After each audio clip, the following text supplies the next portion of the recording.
અમદાવાદ અને વડોદરાની શાળાઓમાં અસામાજિક તત્વો દ્વારા કરવામાં આવતા હોબાળાને ખાસ કરીને શિક્ષકો પર થયેલા ગંભીર હુમલાના સંદર્ભમાં સુરતમાં ઘેરા પ્રત્યાઘાતો જોવા મળ્યા છે।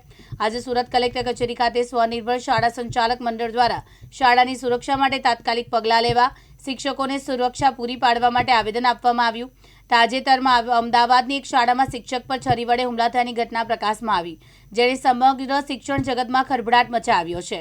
જેમાં આ ઘટનાને પગલે બાળકો, શિક્ષકો અને શાળાના કર્મચારીઓની સુરક્ષા પ્રશ્નો ગંભીર બન્યા છે।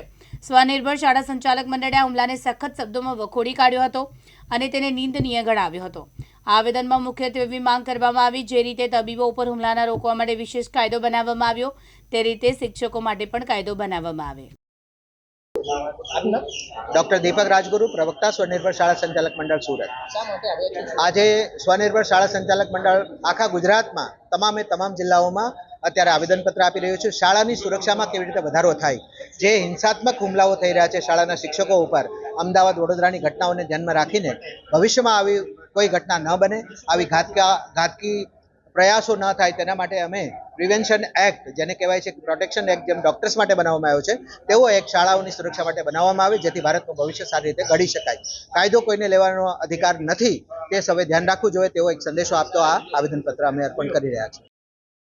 સાબિર સૈયદ, દિવ્યાંગ ન્યૂઝ, સુરત।